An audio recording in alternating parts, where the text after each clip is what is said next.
Doctors could be on the brink of a breakthrough. Migraines. How to control them. Tame a migraine. A severe migraine. Throbbing, recurring headaches.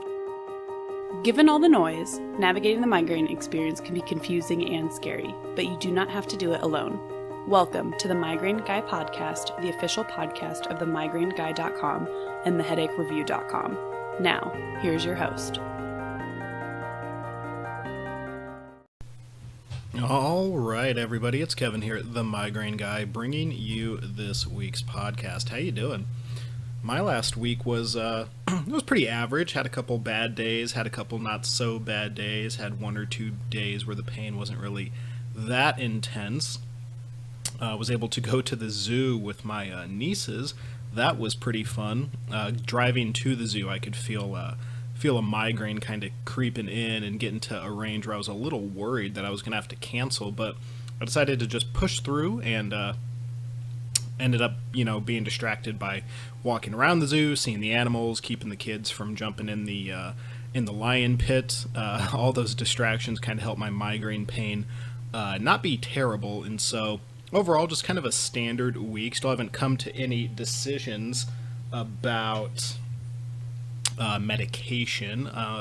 Still, I don't know, I'm still on the line about the muscle relaxer. As I said last week, I kind of like the idea of the muscle relaxer because it's not really going to do anything cognitive to me other than make me a little tired. And at 2 milligram doses, I'm not exactly sure if I'm going to feel that tired.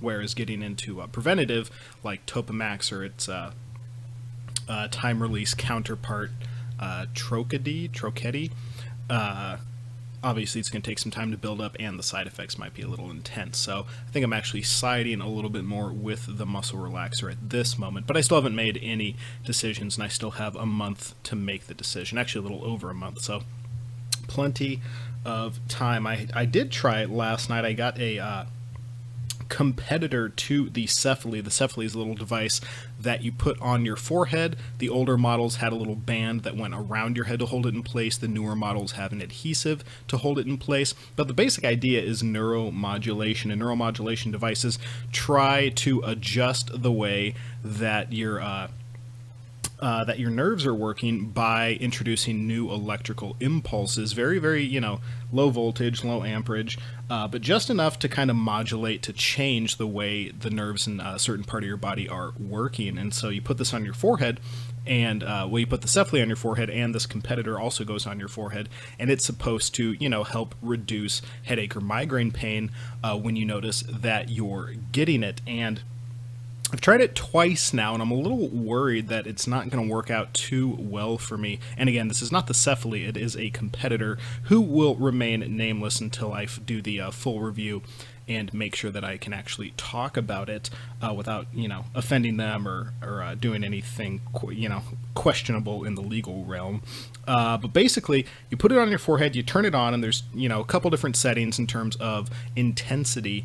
And on all the settings, after just a couple minutes of having it on my forehead, it really starts to hurt. I certainly wouldn't describe it as a burning pain, but it is kind of like a pins and needles pain that starts, as well as kind of this deep throbbing that begins, and those sensations are basically simultaneous. So I get kind of this weird pins and needle feeling, and then like, quote, underneath that, unquote, there's like this deep throbbing sensation. And, I try to tough it out, and I could certainly take the pain even longer, but I don't stop because of the pain. I just stop because it seems a little worrying that the device is causing those sensations. And if I'm using it when I have, a level 2 or 3 migraine and it's introducing new pain and new sensations that are not pleasant, I'm not exactly sure that I want to use it for the recommended 20-minute intervals that you can. But I'm not done trying it. I'll certainly give it a fair shake. I'm in contact with one of the people who works for the company, and they're kind of, telling me, hey, try this, hey, try that. So there might be a bunch of different things that I haven't even tried that might make it work pretty well. The nice part about this company and their Cefaly competitor is that currently the price is very, very affordable. The Cefaly device, you have to have a prescription, and It costs around $300 out of pocket. Insurance companies, from what I understand, now maybe this is changing, but currently insurance companies typically don't cover much, if any, of the Cefaly devices purchased. That's $300 out of your pocket. Now, of course, the Cefaly device is, has gone through all the FDA testing, and so there's a reason that there is some higher cost associated with it, because it has to meet certain standards. This isn't just buying something off the shelf, putting some wires on your forehead and seeing what happens. So likewise, this company that is trying to enter the U.S. market is currently going through FDA testing, and they said that they will probably need a prescription. A doctor will have to prescribe it as well, but they aren't quite sure on the cost. So this could actually still be a better alternative if the Cefaly works for you, but you don't like the cost associated. So make sure to check out the Migraine Guy YouTube channel. That's youtube.com/the Migraine Guy. That's where I post all of my product review videos. Also this week I actually got another video posted on the YouTube channel. If you haven't seen it yet, I've started a series on ways you can adjust and modify your screen brightness to help reduce both the intensity of the light coming out of either your smartphone, your tablet, or your computer screen, as well as ways to reduce the blue light being emitted, which, as we know, has been highly correlated with being a trigger for headache and migraine conditions when exposed to for long enough amounts of time.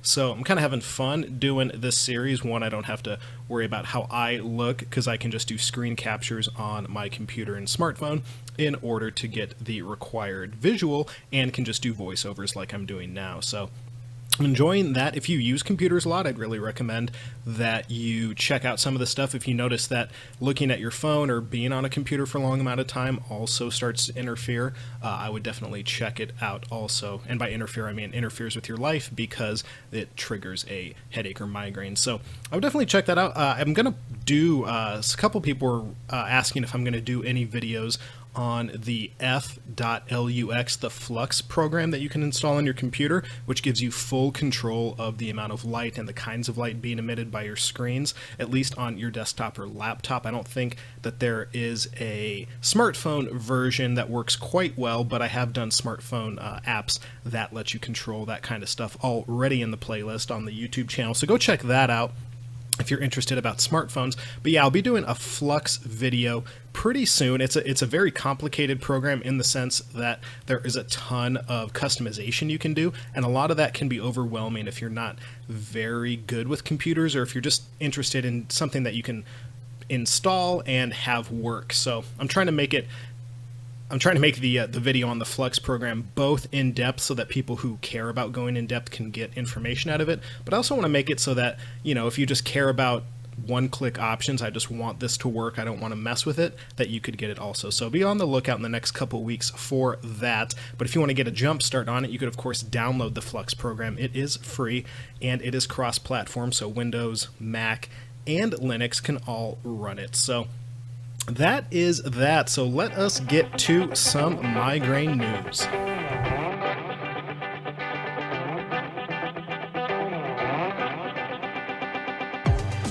So this week's migraine news article is going to be entitled "The Link Between Migraines and Depression, Headaches have a chemical impact on mental health," study shows. Now, the reason that that's interesting is not because it's another study in a long line of studies that establishes a comorbidity rate that's quite high between migraine and anxiety and depression. We've known that for a long time. Lots of studies have shown that if you have migraines, that puts you at a higher likelihood for depression and anxiety. We already know that. This study was trying to find a common factor between those three, between migraine, depression, and anxiety, trying to find a chemical component that is common, that fluctuates in accordance with those diseases. And the interesting thing was that serotonin was the standout chemical, the brain chemical serotonin.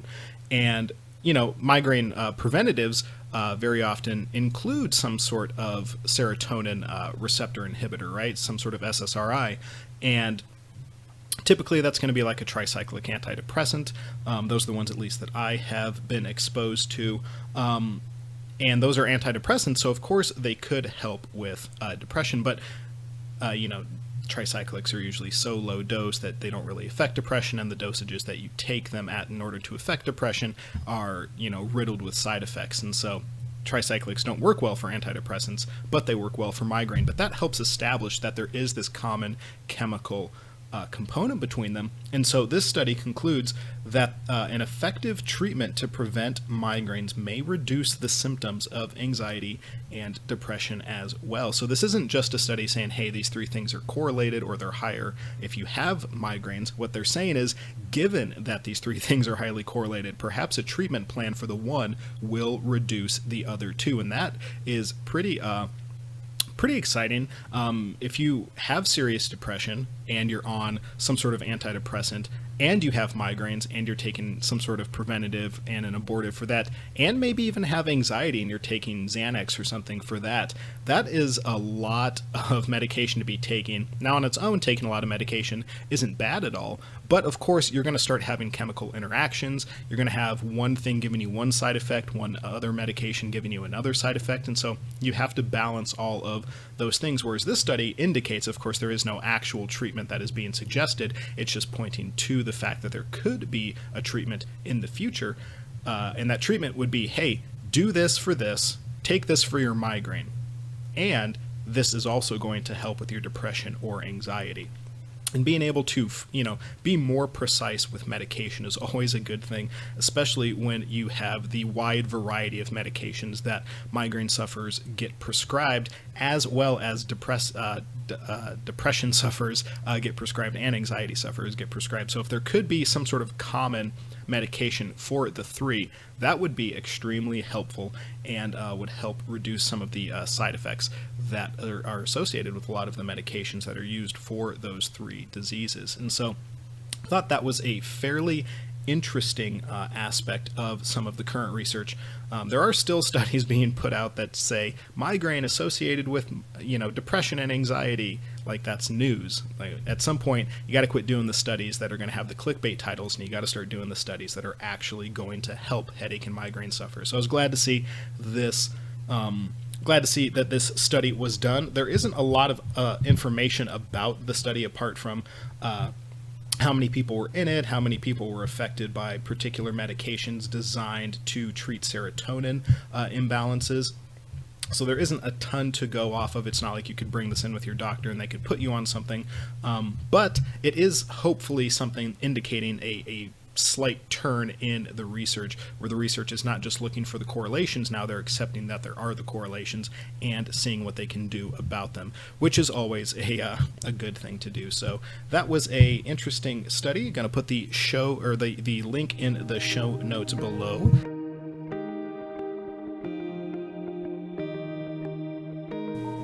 Before we get to the migraine tip of the week, I just wanted to say a quick thank you to everyone who's been using my Amazon affiliate link when they make purchases on Amazon. An affiliate link is a link that's unique to me, and so when you click on Amazon through the Migraine Guy Facebook page, what that does is Amazon says, hey, we're going to send a small percentage of whatever this person purchases back to the Migraine Guy. And that doesn't result in any sort of price increase for you on your purchases.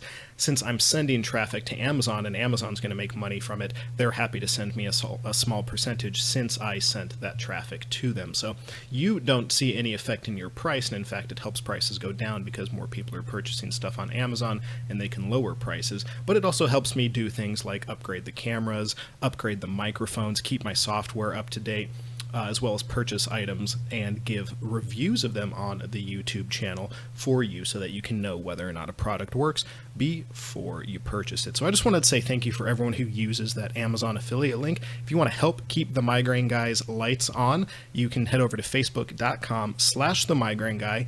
The Amazon link is the pinned post at the top, so it'll be the first thing you see in my posts. So if you use that, thank you in advance. And if you have used it, I just want you to know that I genuinely appreciate it. Thank you.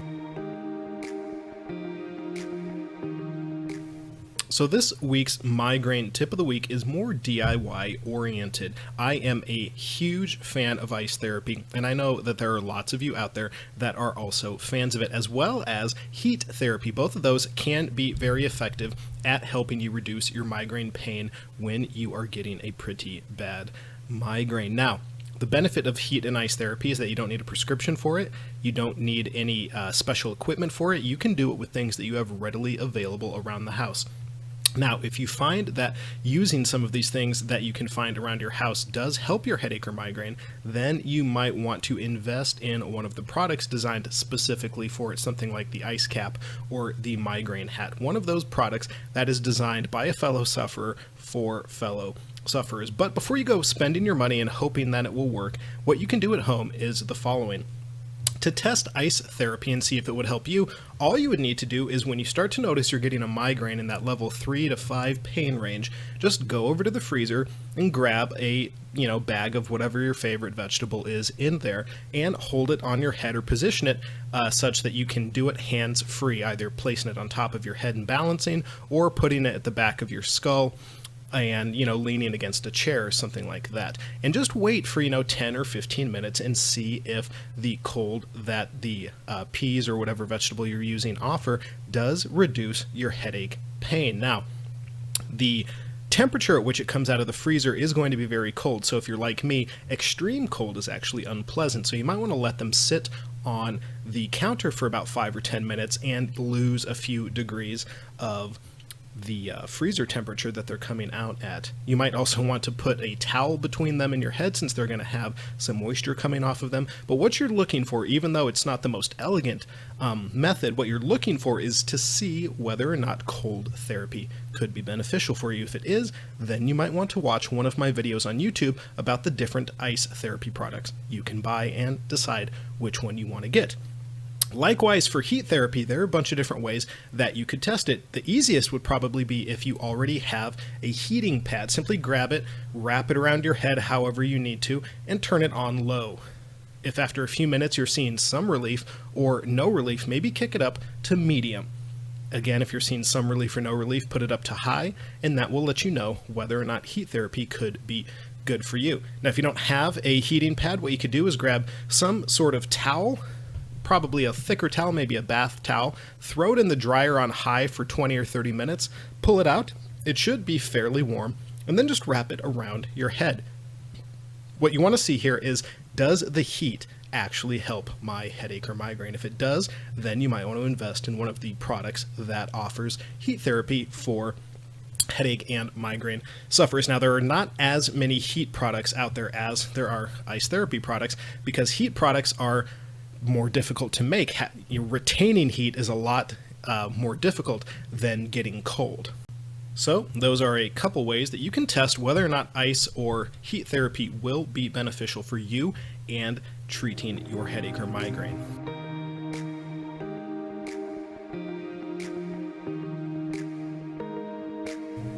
All right, everyone, that concludes another edition of the pod. I believe this is number 20, so thank you for downloading, thank you for listening, thank you for helping me provide good content by downloading and commenting. If you haven't left a review on iTunes yet, I'd invite you to go do so if you're listening on iTunes. So far, we have all 5-star reviews with very, very nice comments in the comments section.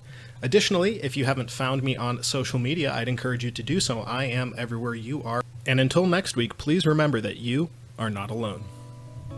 If you want to help keep everything that the Migraine Guy does free, then you can become a patron over at the website patreon.com. That's Patreon.com. Patreon lets people contribute funds to other people whose work they value. Becoming a patron does things for me, such as allowing me to buy new products so that I can do product review videos so that you know whether or not a given migraine product actually works before you buy it. It also helps me do things like upgrade the microphones and cameras for both the YouTube channel and this podcast. And more importantly, it helps me be accountable to you, my migraine community. You can pledge as low as $1 a month if you want to, and every single dollar does help. Just head over to patreon.com/themigraineguy to become a patron today.